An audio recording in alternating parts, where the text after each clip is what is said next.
Okay, pop, good, good. Okay, let me put it into full mode here. Okay, so I gave you our names. There's our contact information if anyone has any information. You guys know where we're at. We're over in the Southeast Kansas corner, kind of away from everybody else. And we have about 6,500 students, 800 faculty and staff. And as you guys know, we're the Gorillas and really proud to be. And so is Court. I see Court on the call. So Court's an alum and he's a Gorilla too. Yay. Okay, so today we'd like to review PSU's IT project management governance process. Our governance process, we feel, is what really allows project management to work for us. We know it's not perfect, but we're really proud of where we are. And then discuss why it's important and how project management can really prepare your team for unknown circumstances like what we've been living in. So project management governance at PSU, I'll talk a little bit about this. PSU does have a project governance committee, and it's responsible for determining the IT projects that our department, ITS, will complete and in what order. It's important to know this because, and campus knows this, because it builds buy-in from our PSU leadership. And they own those projects that we focus on. So it's not a bunch of IT geeks saying, I want to do this because I think it's fun and I want to learn this new technology. We are making decisions as a governing body about what's best for campus and what ITS should focus on for campus. So it really helps build buy-in, and it helps our whole campus understand why we can't change the font color on this application, because we're working on this big thing over here that's really going to impact students, or it's going to help recruit students, etc. Sorry, I've got too many things going on here. Let's reduce that. So this is our charge for the governance. I'm not going to read through all this, but you can kind of see the things highlighted in red. We're responsible for prioritizing projects and requests. The committee, this is probably the most important part. The committee is made up of the university president, the 4 vice presidents, and members of the ITS leadership team. So it's not a bunch of IT people, again, deciding what IT is going to happen on campus, what we're going to build, what we're going to buy. That's not how it works at Pitt State. The president and the vice presidents are heavily involved in the decision making, not only on what we're going to do, but in what order we're going to do it. Now, they of course take advice from us and look to us for advice. But we're really looking at the best interest of the university as a whole. ITS will structure, or we do structure our project work to maximize resources as efficiently as possible based on these recommendations and priorities from the committee. So this slide, Lou's going to take over. I'm going to turn the audio on. Let me know if you cannot hear her, okay? Here we go. Okay, so now that we have talked to you a little bit about the project governance and kind of what their responsibilities are, we wanted to give you a brief explanation of our IT project workflow. So what we do is, just as a note, PSU uses Team Dynamics as our project management tool. And so those requests come into Team Dynamics for everyone across our campus to submit those requests. And once they come in and they have been approved through the divisions, the different divisions across campus,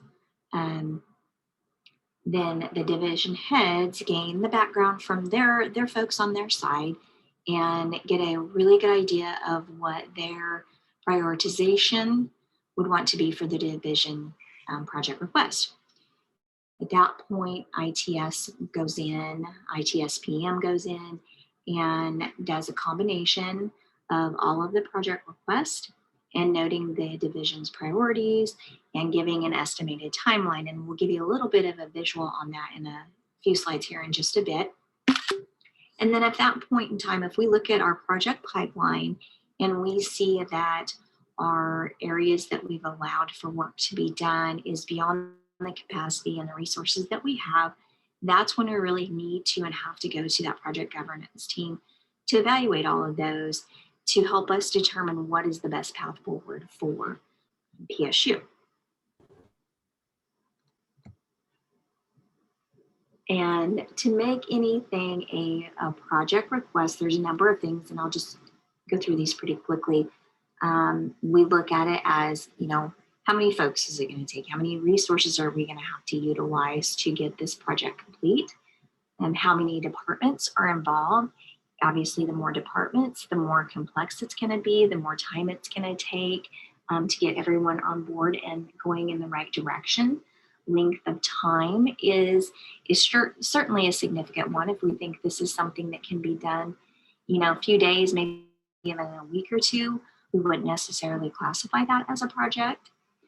Dollar value is another marker. It tends to be that the more high end and more expensive that we get, we definitely have to take more care and more time and make sure we're utilizing the dollars the right way. And so that tends to, make the timeline a little longer too. The current state of the program. Is it about to go out of commission? Are we really, at a time crunch where we have to have, really hard focus on this? And then the number of users that it impacts, as well as how PSU determines what becomes a project for us. It becomes first a request and then a project. And this slide just shows a little bit of what I have personally in my office to help keep track of the different things that we have inside of that project management tool. But it's also a really great visual for myself as a reminder, and then also anyone that would come into my office and see this. And we have our unofficial things that are waiting, planning, development, and finalizing stages. So it's just a really great visual for many people. And prioritizing, how do we do that? We have to make sure that we prepare very well. And we have to provide for the governance committee an accurate picture of where we are with all the projects, where we're at in the stage, what can we start next, what's behind, and hopefully we don't have those, but we do know that happens. And how do we move forward with that? And so again, that makes all the members that to have this awareness of the university goals and initiatives that we're working towards. So determining those projects and what is really crucial. We also want to look at those university goals we've set and make sure that we're working towards what, as a whole, we have said we want to do. In that project governance team, we're open for discussion and debate. If we need to have some discussion on why one project request is of higher priority than another, then we're open and transparent in that realm. Accurate forecasting, that comes back a lot on PM and ITS as a whole, of really looking at this and having a good understanding of what's being asked of us and being able to provide that to the project governance team so that they know, this is going to take up one of our pipelines, several of our resources for X amount of days or X amount of months. And then we also need to know, we have to have the willingness to pivot. This group has to know that there could be something that comes along that is deemed an essential that we're going to have to pivot on, and other projects may get pushed back. And then, of course, having a focus that is best for our entire campus. And this slide right here is exactly that visual depiction of the pipelines that we have, all the projects we have, and where we're at with them. And so the top three there are actually the amount of work that we think we can do concurrently, and how it stretches across the different months and potentially years, and where we're at and what's happening. And then below is things that are waiting and the estimated time that those are going to take. So great visual for everyone on that task force and that team. And this is a rubric that we've created. And if we, you need to utilize this to really help determine which one is the better project to start with, or which one has more risk, and those kinds of things, we can utilize that.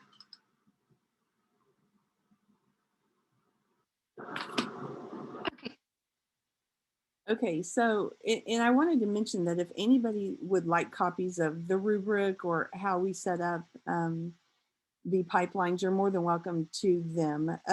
We do use Team Dynamics, as Lucretia mentioned. That's our project management product. But we do have these separate visuals. We have a web page where we put those things. Crystal makes sure that that web page is updated so that people can see what we're working on. If they have interest, they can go out there and see it. But when we meet with our governing body every 3 months, we meet every quarter. These things are critical to decision making. They understand how that pipeline works, and they understand all the projects that are coming up. And as you could kind of see on there, Lou and Crystal go through and they really determine um, forecasting with developers or with our infrastructure folks, how long these projects are going to take. So we give them an idea before they come to the meeting. We give the governing body an idea of, hey, these are the projects that you guys have submitted in the last quarter. And this is how long it's going to take. So how are we going to put all those puzzle pieces together by your timeline? You know, and often we say something's got to give. If you really want this to happen, what can we take away? And then there's a third option. Sometimes we say, the governing body says, I know that there's 5 things that we need done in this 6-month time period. ITS, you're saying you can do 3 of those 5 and 2 you can't do. So if we have that case come up, we go outside and we say, who could do this for us? Can we find an external party that can help us get these other 2 done, or take on one of these 3 over here and we'll take on one of these 2. So lots of, as Lucretia said, pivoting, and it's really about, you know, a lot of logistics and putting the pieces of the puzzle together so that we can meet the expectations of our clients. And I'm not going to lie, there's a lot of finessing that goes on. I mean, we have to turn on the charm to some degree to help our clients understand that we can't do everything that you've asked. And just as our keynote speaker said the other day, sometimes our clients ask for things and they don't know the effort behind it. They don't know the cost behind it. They don't know the effort behind it. So these tools really help us show them what that looks like. So I hope that that makes sense for you. I love Lucretia's project board with her Post-it notes. I usually look at it, you know, daily because it just gives us an idea. It's like real and fresh in our brains of what's out there. We can move those Post-it notes around and realign things as things change. So I think that's a great tool. And that really was started years ago by our original project manager, Barbara Herbert, who really helped us get all of this put in place. Many of you know Barbara, and she and Lou worked together a long time and developed some of those things. So here's Lou again, and she's going to talk about why it matters, why this governing body really matters. I would be curious how many of you are using project management, governing bodies, decision-making kinds of folks. If you would raise your hand, that would be great to know so that the audience kind of has an idea, and I have an idea of who's using those kinds of committees and governing bodies. Okay, so now we want to look at, why does project management governance matter, and how did PSU approach this? So we feel like project management governance is really important for several reasons, as you can see. However, most importantly, what it does is it provides priority and direction for not just the ITS department and project management office, but it also it gives that priority and direction for our entire campus, while at the same time keeping transparency across those campus divisions. So previously, when before we put in the governance team, we were prioritizing within each area, within each campus division. And that worked, and that was okay. It's just that sometimes they didn't know what the other area was necessarily doing, or had requested of the project management office that maintains ITS's projects. And so we could have several projects on a list, and trying to provide that number one for each of them, while resources were trying to get constrained and maintaining targets and that kind of thing. So having that transparency across all of them just makes things a lot easier to handle. So when PSU IT leadership was involved in getting the governance committee together, and this helped to not put the sole responsibility on IT as far as the future of the campus. Again, the way we were doing it was within each division. And so now it's as a whole, we know where we're going, everybody's involved, and it's not just IT's position there. And then another reason is that with this priority, PSU can really focus on and approach the university goals that are set by completing projects that meet this for the future of PSU. So that's a really big part of it, is knowing what are those university goals and really applying specific projects or prioritizing those specific projects in order to move us forward in the best manner. So the next reasoning we found was, again, transparency. Every division was in the know, and they know what was being worked on and what was coming up, what was next on the list. As they go back to their areas, they can share that. They see what they have on their list and really need to evaluate what is most important. And so having that transparency is very, very helpful. We also have learned how to forecast effectively, and then also leave room for those surprises that come along. So with knowing where we're at, for the quarter, for 6 months, for a full year, for maybe even 18 months in some of our projects, we really know how to forecast that. Everyone knows what level of resources we have, what pipelines we have open, and what we can really accomplish. So that's been very helpful. Here again, we talk about transparency between everyone, and the relationships within each of the divisions creates a culture of the all hands on deck. So when we're sitting down and we're discussing the projects that each area has, we're really coming together as a whole and saying, this is what we want to do. This is how we want to move forward, and know what we have. And from there, if anything does come along as a little surprise to us, we really know how to handle that. And we've built that relationship to have those understandings. As before, possibly it was a little more separate. So, and when we understanding the forecast, allows us to plan for the future and manage those curveballs. Again, same thing. When we know where we're at, where we're going, we can see that path. We're scoping well. We know what's on the docket, what's coming up, what things are being thought about. We do that as well too. We not just look at specifically project requests. It's become kind of a norm that also, folks are sharing, hey, we're thinking about looking into this type of program, or we need to really change this specific thing within our area or across the entire campus. And so that's really, really helped understanding what we can do and helping everybody understand what we can do, and then managing those unforeseen things that do come along.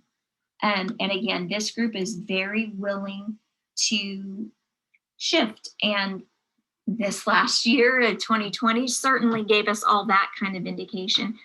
We all had to shift. We had to adjust to the need. And there were things that we could do because we had forecast, because everyone's on the same page. They knew what we had. They knew what might be at risk of either being delayed or, dropped altogether potentially. And so it's really been great to have that relationship and have those folks in that room to be able to share all their views, to, sometimes, for lack of a better word, fight for what they need and what they want, and proving that, this is the one that needs to be top priority for the university, and ultimately doing what's best for our students and our faculty and staff. So okay, so now you kind of, I don't know why it does that every time I click through, it goes back to the beginning. So you guys kind of get an idea of why we are in the place we are, and we feel like our project governance body is so critical to the success of campus, but also it keeps us directed, right? Because we're constantly looking at, does this meet university goals? Does it meet the strategic plan objectives for our university? Does it meet the IT strategic plan objectives for our IT across campus? And then we also have departmental goals. How can this stretch us? You know, so as we're looking at new projects, we're thinking about all those things. Our leader of development, our director of development might pipe up and say, hey, if we do this project, you know, let's look at doing it this way because it will pull this new knowledge base in and help the rest of my team, et cetera. So all of those things are being considered as we do this. And you can kind of see how Lou laid it out. We're really focused on what is best for campus, what is best for campus. And we don't always have that, you know, campus-wide view. Sometimes all of us, you know, wherever you work, you live in your bubble. And so being able to have those folks involved and knowing what's coming down the line has been so critical. You know, Dr. Scott knows things that are going to happen and that are going to be pushed through at the KBOR level or even legislative level that we need to take into consideration when we make decisions on campus. And IT decisions are usually very costly, big decisions that include a lot of change. So those things are really critical to keep in mind. And how much change can campus handle? If there's changes happening over here in student life, big changes, you know, Dr. Irwin might say, we're going to hold off on that. I've already got all these other changes going on. I'm not going to put them through that. Let's move this down on the calendar. So those kinds of conversations happen, just to give you an idea of how those things work. And you might be experiencing those same things with your governing body. So I wanted to kind of follow up on what she said with those things. And then also just to tie it back to the goals. You know, our university goals, our campus-wide IT goals, and our departmental goals are always being considered as we go through these processes. How do we stay focused on those goals and not go tangential? And often technology changes. Money comes that we didn't expect, just like with the pandemic, all of us have had, you know, new money to figure out how to most efficiently and impactfully use. So goals change and objectives change along the line, but those are in front of us all the time as we go through this process. So now that we have those things in play and we understand and you know how this governing structure works, and you know we're just kind of on a roll. We meet every quarter, we do regular updates, you know, nose to the grindstone. How do we prepare for the unknown? How do we deal with those things? And so we've all, you know, lived in such a weird world in the last 14, 16 months, whatever it's been. So, you know, we did have surprises, right? I mean, we thought we were on the straight and narrow, and we knew what was in front of us, and the projects that were laid out were, you know, these are the things we're going to focus on for the next 12, 18 months, whatever. Well, surprise, surprise, things changed and resources had to be pulled to do different things. And I'm not just talking about, you know, making sure that online learning and working happened. Those were big things in themselves. But what about all the CARES dollars that we had to refund to students? And what about the fees that changed? What about, I mean, we're talking in our system, we're talking about changing code. You know, we have a homegrown student information system that I hope we quickly move away from in the years to come.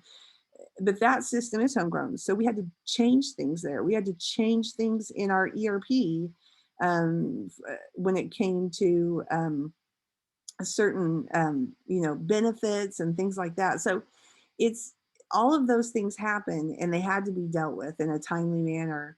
And so really, how did we deal with it? Well, again, project management to the rescue. I mean, we really, if we hadn't had the ability to forecast, the ability to pull this governing body together to make decisions, look at rubrics, and really determine what our focus should be, I don't think that we would have come off as smooth as we did. Not to say that there weren't long hours and late nights and all that stuff. I mean, there were. I'm not going to make it sound like it was rosy. It wasn't, but I also don't think we ever felt like it was doomsday. I think we just felt like we're used to pivoting, we're used to rolling with the punches. We have a guide in our project management planning. It's kind of a rote memory thing at this point. We know how it works. So those things worked. And at the same time, just like you guys, we were receiving new funding to do new things, you know, to add IT um, and how did we deal with those things? We're doing these huge bulk orders to update things, you know, across campus and make them more online friendly for learning and working from home. And, you know, we don't do a ton of bulk purchasing. Our students come to school with laptops. 98% of our students come to school with laptops. We know that. And so, you know, the idea of having these huge bulk purchases for lab and lab, you know, one lab here and one lab there, we don't do much of that anymore. So having hundreds of machines to come in to update faculty machines and classroom machines, those were things that we use project management for to help us navigate that piece that we weren't used to doing. So again, just having that process in place was huge. So preparing for the unknown, Lou's going to talk about a famous thing that we always say, and we learned it from Tim Pearson, who's in our department, and he might be on this call, but he always says is there's no cookbook for, you know, things like disaster recovery or continuity of operations. You can make a guidebook, but there's no cookbook. There's no step 1, step 2, step 3, because you can't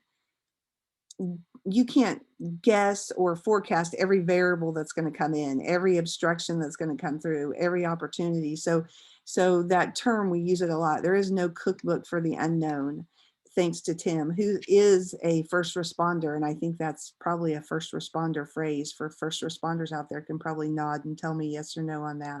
But here's Lou again on preparing for the unknown. So how do you prepare for the unknown?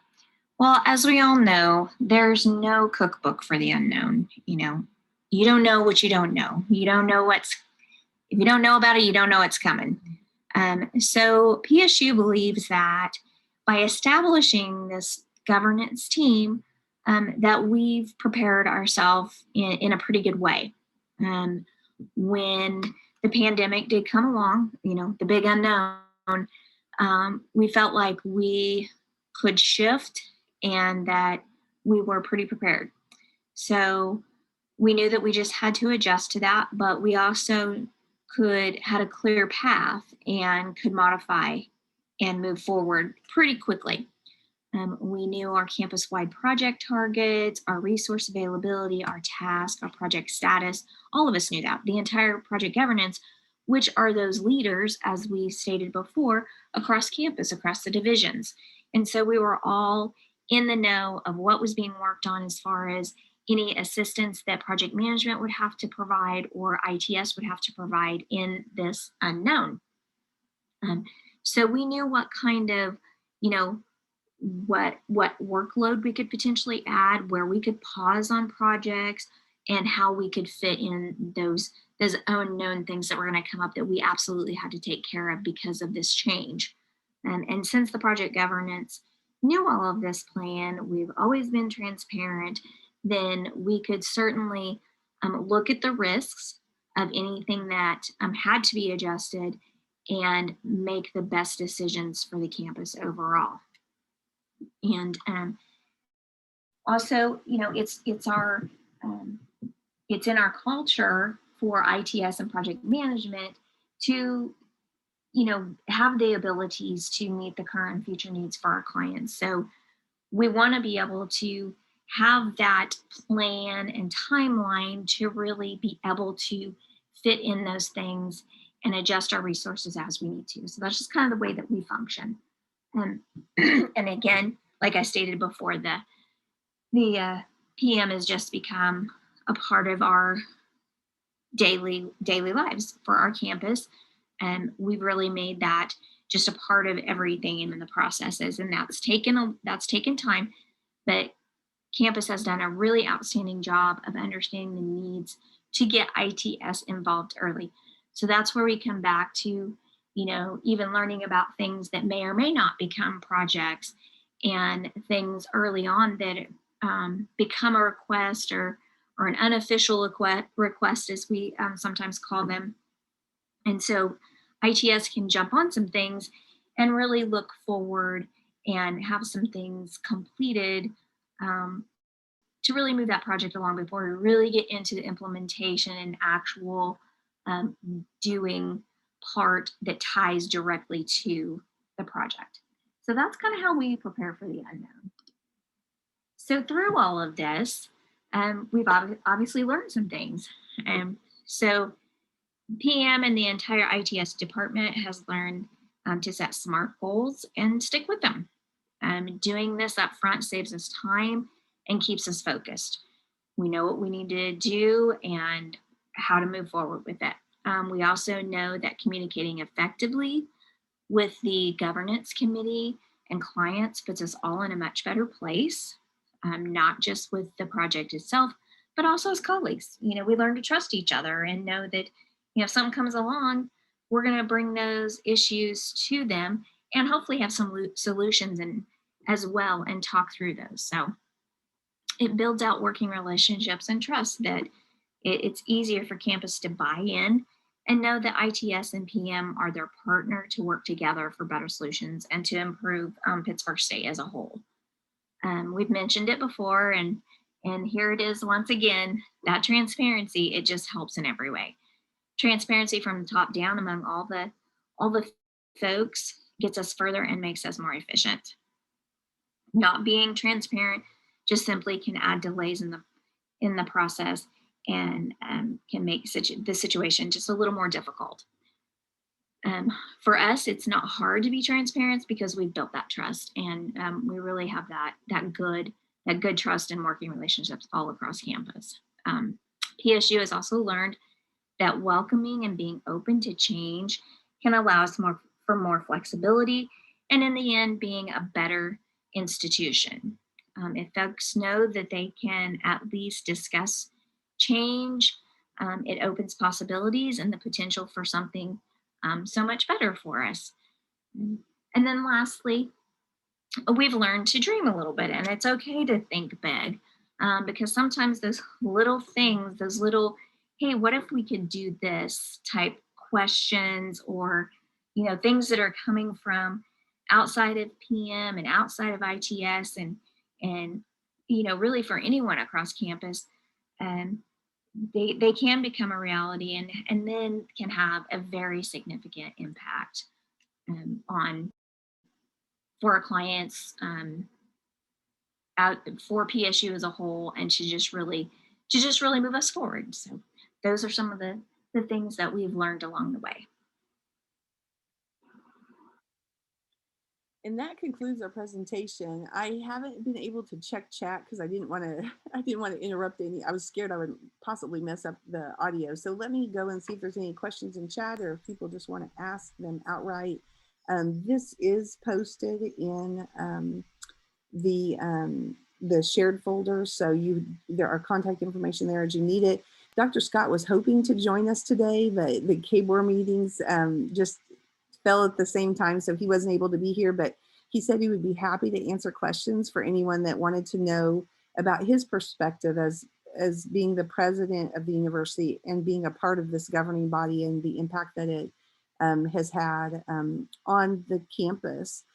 So I am sharing his information, and he said he would be happy to answer questions if you all had any. And I hate that he couldn't be here today because he is a great speaker and a real proponent of technology. He's kind of a geek. He likes technology for sure. So with that, I don't know if there's some chat questions that I can get to, or it looks like maybe Jeff has helped us out. Yeah, Angela, I can read some of them to you. It does look like Jeff has responded to a few, so that's great. There is, actually, so it's my question. We're in the process of putting governance in place in KU. I'm curious how long it took you to put your governance process in place, and also now it's in practice. How do you navigate the time it takes, especially when something like a pandemic comes along? it probably took us the planning of it. We did a lot of research and we talked to a lot of other universities as well. And the planning and really helping the president and the vice presidents understand why we wanted them to be a part of it. They were very open to it, but we were a little nervous about whether or not they would want to. They're so busy. I would say it probably took us 4 to 6 months to really lay out a good plan, and that includes research and everything that we did. And what we did is we laid out our plan and then we invited the president and the vice presidents to meet with us. And we already met with them quarterly, regardless. Our ITS leadership, we meet with our president and vice presidents every quarter, no matter what. So that was already happening, but they weren't as big of a part of the decision making. It was more of a, we're going to share out what's going on with you. We also meet with our deans every semester, and then we meet with our deans and all of their chairs every semester. So those relationships are huge because then we can share out, right, from the governing body and what's happening in IT. So it took probably 4 to 6 months to really lay out a plan. And then we invited them in and we pitched it to them. I mean, literally, like a bunch of geeks are all of a sudden trying to market something, but it worked. I mean, we are very visual. We have learned, as I'm sure all of you know, and I've seen some of your presentations, Susie, you do a very good job of this at KU. The visuals are critical. Putting together the visuals, difficult concepts, complex concepts, and laying them out in a visual manner that people can understand was critical. So we did that when we pitched it to them, and we continue to do that. So that's kind of why you saw, like, those pipelines and those kinds of things. So I think that might have answered part of your question. I don't know if I got to all of it. Yeah, that answered definitely. The other part was like, when the pandemic comes along, do you have an expedited route when things just need to happen quickly? Yeah, we do. We consider those, and we didn't get into all of this, but many of the things that we had to do for the pandemic, we considered essential. Essential projects must happen in our project management governance manual, if you want to call it that. So many of those projects were essential. So then we just had to figure out, what can we keep working on while we're taking care of these essential things that kind of took over our pipeline. And what do we need to farm out? Do we need to call, we have a local developer that we call and they can jump in, or do we need to talk to the vendor and say, yeah, we're going to pay you guys to build those integrations? So that's where that kind of decision making has to happen. And that means that we need more money to do it. So we're talking to the right people, right? We have the president and the vice presidents there that can help us make that happen. Awesome. We had a question from Mark Griffin.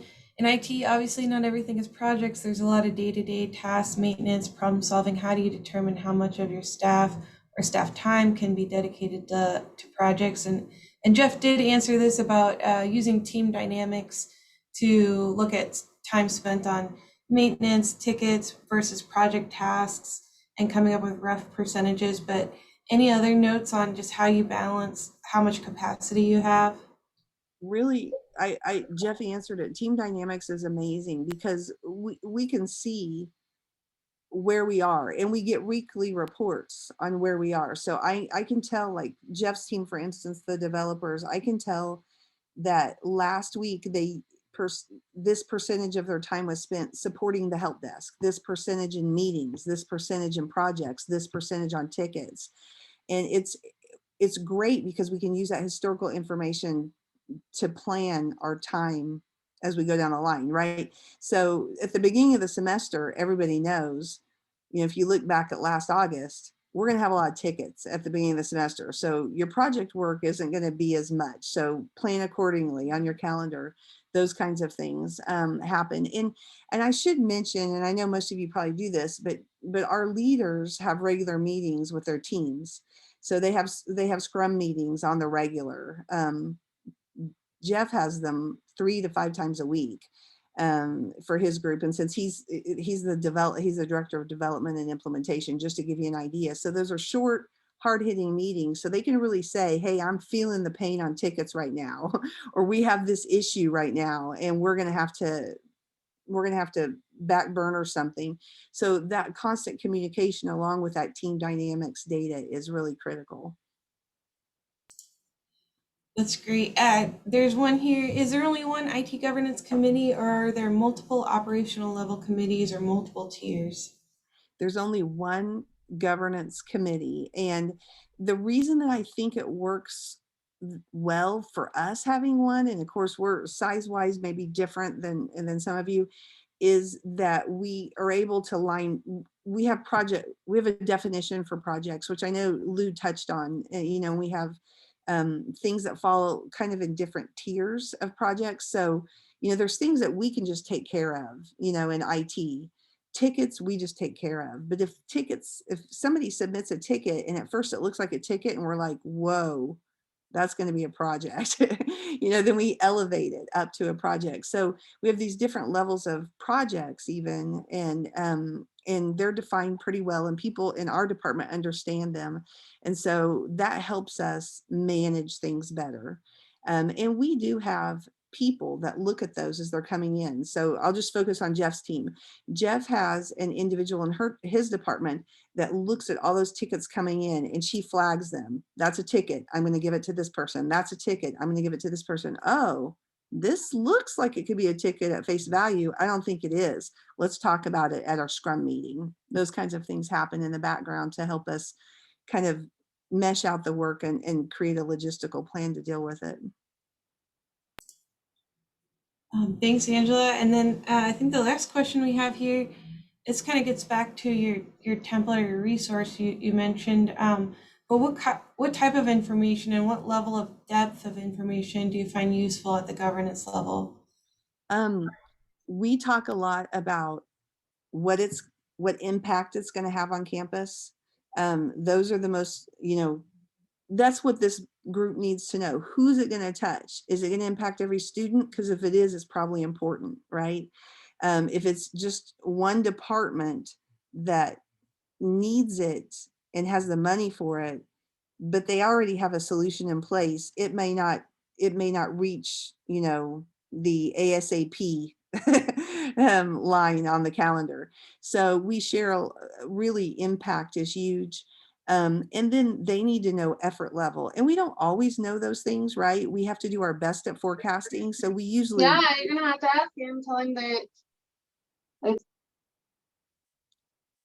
we usually overcompensate and so, you know, give ourselves some cushion. But that's kind of where we are. And maybe one last one. How often did you say your shared governance committee meets to discuss projects? Every quarter. And so far that's worked for us. We give them updates in between. At President's Council, we meet every Monday for President's Council. I often have updates for them about where we are on projects. But every quarter we meet with them and we give them materials in advance of that meeting so that they can, you know, especially if we know there's been a new project submitted, they can go ask that person in their department, hey, I see you submitted a new project. I'm getting ready to meet with the governing body. Tell me about it. Do you have the money for it? Do you need it? When do you need it by? So when they come to that meeting, they can make decisions about timelines, funding, etc.